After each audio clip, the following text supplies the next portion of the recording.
Hoje eu vou conversar com você sobre o direito penal da igreja. Provavelmente você viu o caso de um padre que foi flagrado na casa paroquial com uma moça que servia na sua igreja. O que pode acontecer com esse padre? Será que a igreja ela tem uma masmorra, ela tem prisões, ela pode prender esse padre? Como que funciona esse direito penal? E se esse padre chegasse a ser demitido do estado clerical, será que ele poderia casar com essa moça? Hoje eu vou te explicar tudo isso. Então hoje eu quero fazer uma coisa diferente com vocês. Eu fui convidado para dar uma entrevista para o Balanço Geral e eu achei a notícia bem interessante, tá? Até porque ela trouxe algumas atualizações, né? E eu dei uma opinião bem técnica sobre o assunto, mas eu queria acompanhar essa notícia com vocês para que a gente possa ir pausando e conversando, né? Para que a gente possa entender na prática como que funciona esse direito penal canônico. Então, vamos lá. Do padre que foi flagrado com a noiva de um fiel dentro da casa paroquial. Essa imagem já percorreu o Brasil e o mundo. Padre Luciano Braga, 39 anos, ele foi afastado oficialmente das funções. Ontem eu falava para vocês de um comunicado da igreja de que ele seria afastado. Agora, a Igreja Católica decide afastá-lo oficialmente. Ele não vai mais exercer as funções. Apesar de dizer que é inocente, as imagens são muito fortes. Então vamos lá. A igreja o afastou oficialmente. Vamos por partes aqui, tá? Então, como, né, nós já comentamos, existe um direito canônico, tá? Um direito canônico que é o direito da igreja. E como que funciona esse direito da igreja? E aqui que fique bem claro, o direito da igreja não é uma área de atuação dentro do direito brasileiro, de forma alguma, tá? O direito da igreja, e eu até tenho um vídeo sobre isso, ela nasce do fato de que a Igreja Católica é, ao mesmo tempo, um ente soberano. Ela é um Estado. Assim como o Brasil é um país, assim como os Estados Unidos é um país, assim como a Itália é um país, a Santa Sé também é um país. E pelo fato dela ser um país, um ente soberano, ela tem a capacidade de criar leis. E a lei da Igreja Católica é o direito canônico, é o Código de Direito Canônico e também as outras normas que giram em torno desse universo, né? Todo o arcabouço normativo que regula, né, a igreja. Mas vamos nos focar aqui no Código de Direito Canônico. Pois bem, no Código de Direito Canônico, então, nós temos o livro 7, que foi, inclusive, reformado em 2021 pelo nosso querido Papa Francisco, né, que trouxe algumas alterações bem interessantes para o direito penal da igreja, que depois, inclusive, eu posso comentar aqui, tá? Mas foram alterações mais de cunho processual, especialmente no que diz respeito à questão dos abusos sexuais e como isso é tratado pela igreja. Muitas alterações muito interessantes para passar a limpo, né, todas essas questões da igreja, e eu acredito que isso já tem tido frutos, né? Então é algo que eu vejo com bons olhos essas alterações. Eu tenho algumas reservas, tá? Principalmente com relação ao direito de defesa, principalmente dos padres, que são, na grande maioria desses processos, os acusados, tá? Porque todo mundo, por mais, né, que a pessoa, como nesse caso em questão, né, existe de fato uma aparente, né, ilegalidade, mas até que o processo seja concluído, até que nós tenhamos uma decisão definitiva, a gente não pode tomar nenhuma conclusão precipitada, né? Então, voltando ao assunto, a notícia ela falou, então, que o padre ele foi afastado definitivamente. Isso não procede. Por quê? Existe uma tecnicalidade ali, tá? O padre ele foi afastado temporariamente. Por quê? Porque nós estamos agora na fase de uma investigação preliminar, tá? Que é algo que eu quero tratar com vocês daqui um pouquinho. Então, vamos continuar.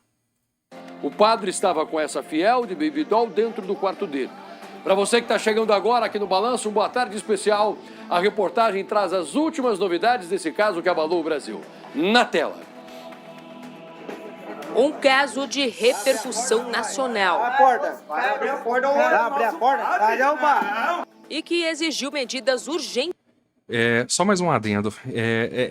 O fato das pessoas terem invadido a casa paroquial e terem filmado e constrangido tanto o padre como essa moça, por si só, é um ilícito penal e civil gravíssimo, tá?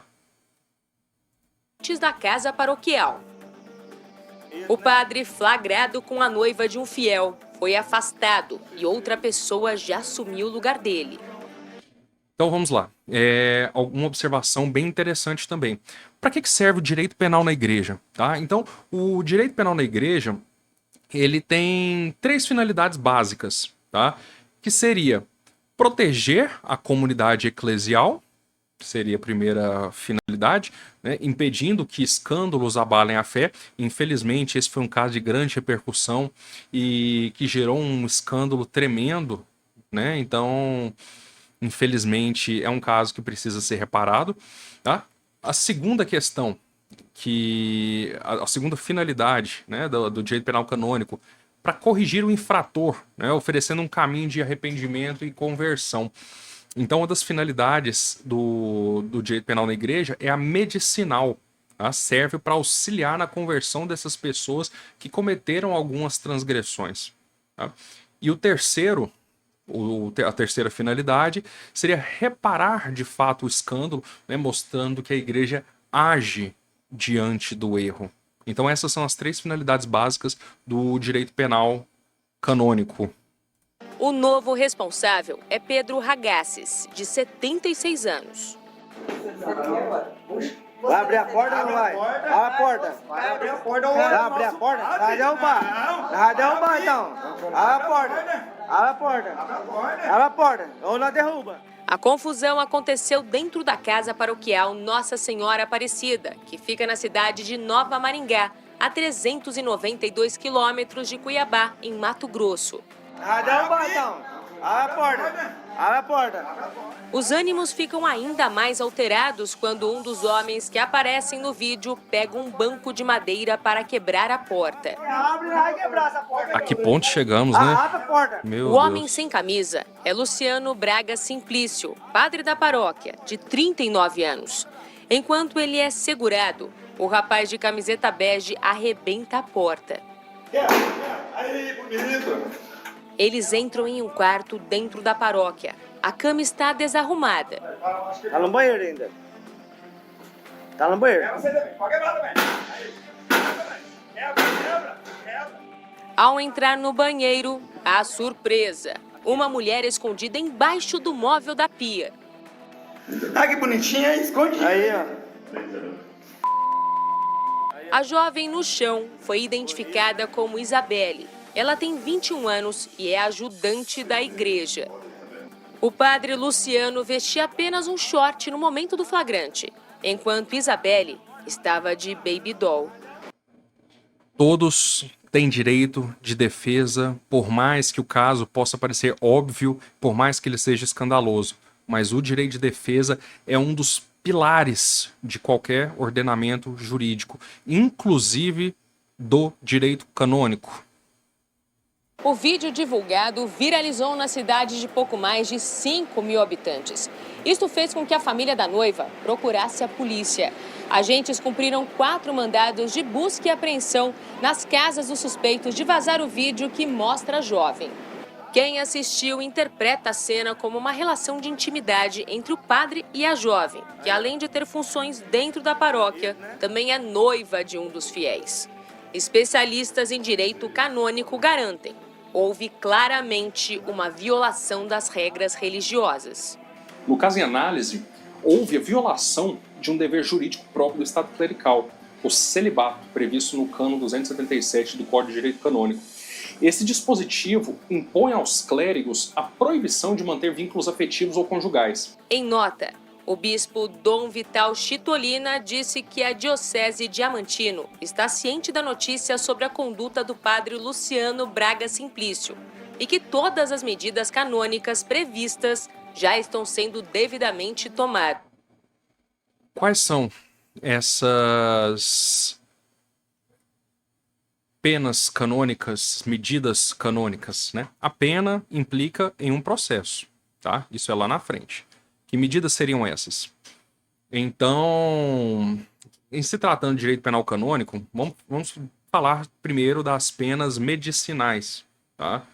Que elas são algumas penas ao final do processo, né, que serve para auxiliar na conversão da pessoa, né, do sujeito, no caso o padre, que pode ser uma suspensão, tá? O padre ele continua sendo padre, mas ele acaba que não pode exercer seu ministério durante um tempo. Então, uma suspensão. Então ele não pode celebrar missa, não pode administrar sacramentos, como por exemplo a confissão, batismo, né? Então ele vai ser suspenso das suas atividades de padre. Existe uma outra pena que é o interdito, tá? Que é a proibição de participar de certos atos litúrgicos. E uma das penas mais graves, que não é aplicável nesse caso, tá? Mas é uma das penas do direito penal canônico, que é a famosa excomunhão.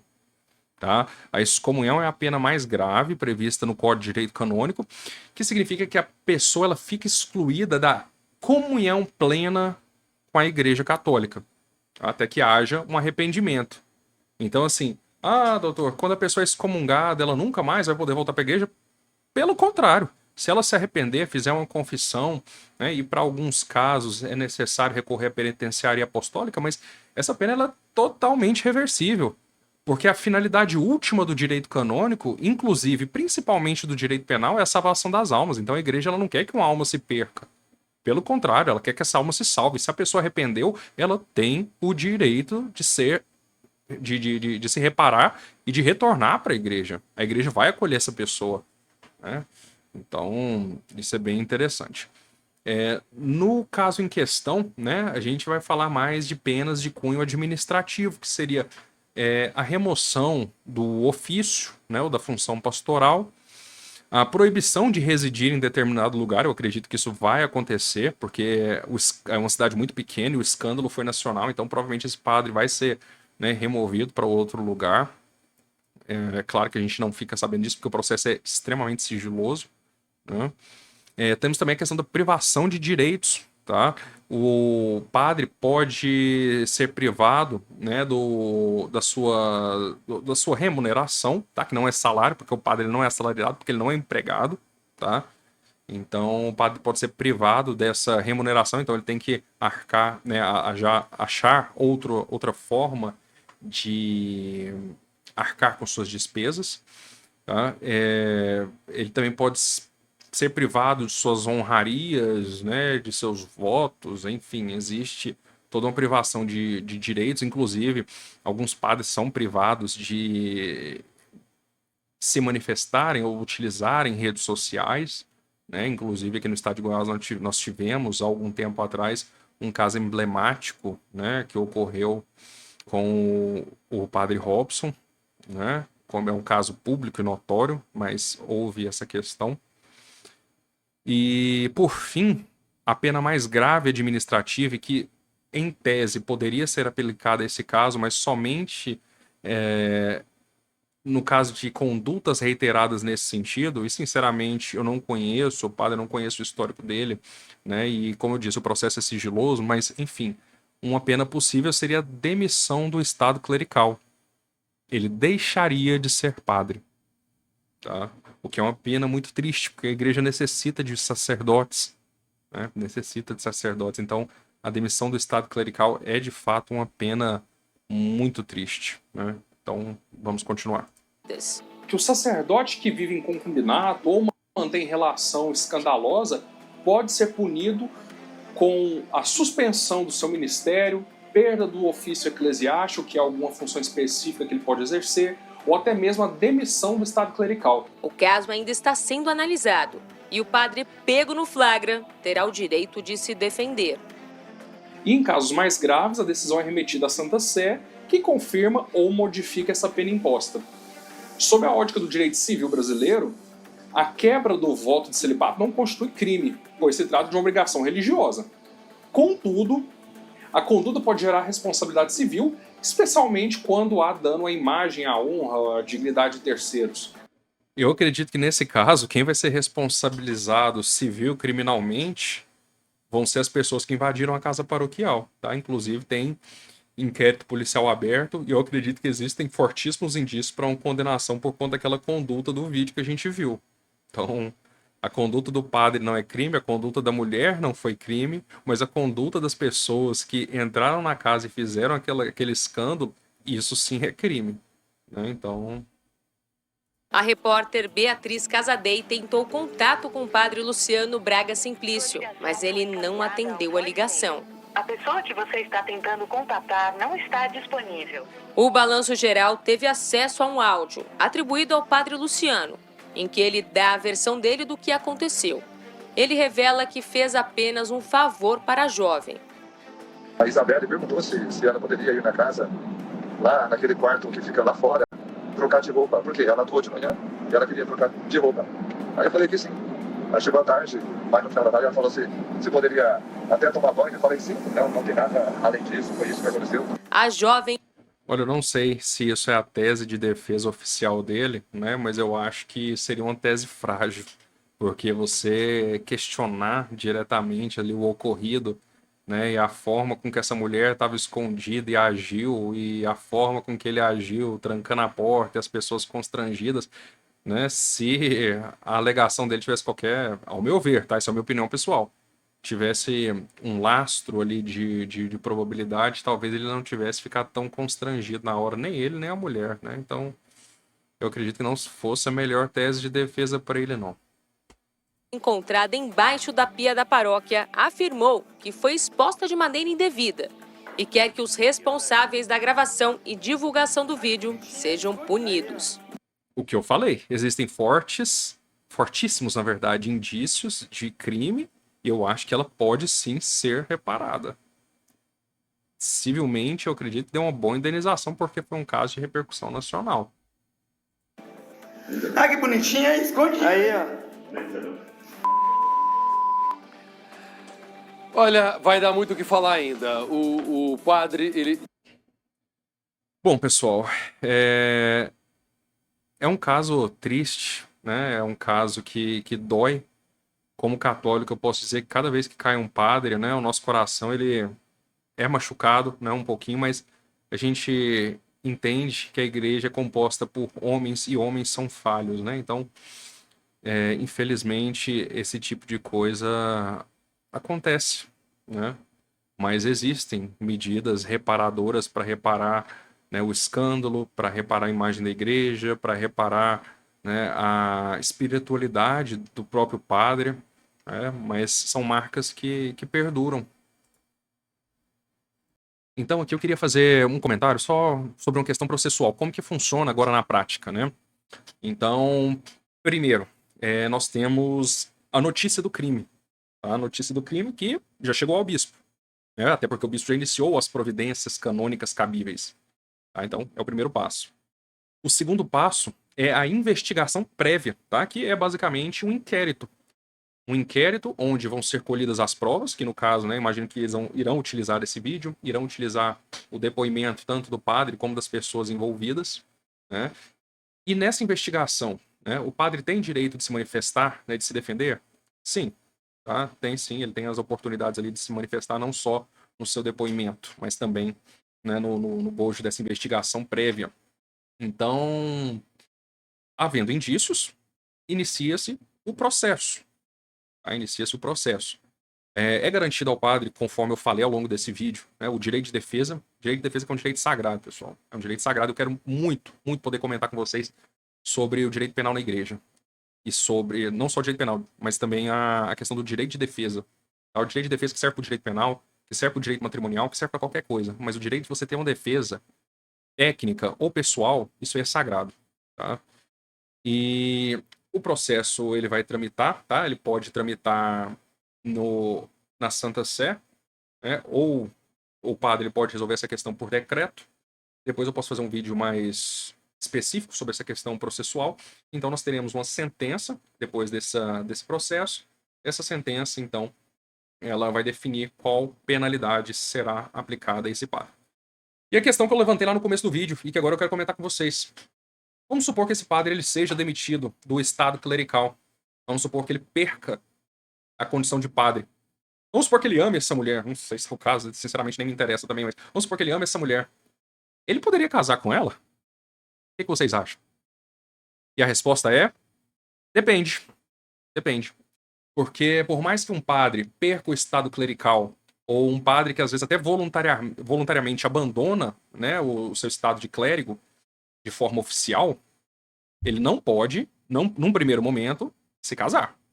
Porque a condição do celibato não está vinculado especificamente apenas à condição de padre. Então, o celibato acompanha o padre mesmo se ele perder a condição de padre. Agora, tá? Se a autoridade eclesiástica autorizar, ele poderia sim contrair um matrimônio na igreja. Tá? Então, em tese, sim, ele poderia, tá bom? Dito isso, eu quero deixar aqui meu abraço. Quero pedir para que vocês se inscrevam no canal, deem um like, cliquem no sininho, ativem as notificações e fiquem ligados para o nosso próximo vídeo. Porque se você acha que esse vídeo trouxe conteúdos bacanas, interessantes e de valor para vocês, vocês não perdem por esperar o próximo. Tá? O nosso próximo vídeo será sempre o melhor. Um abraço e até a próxima.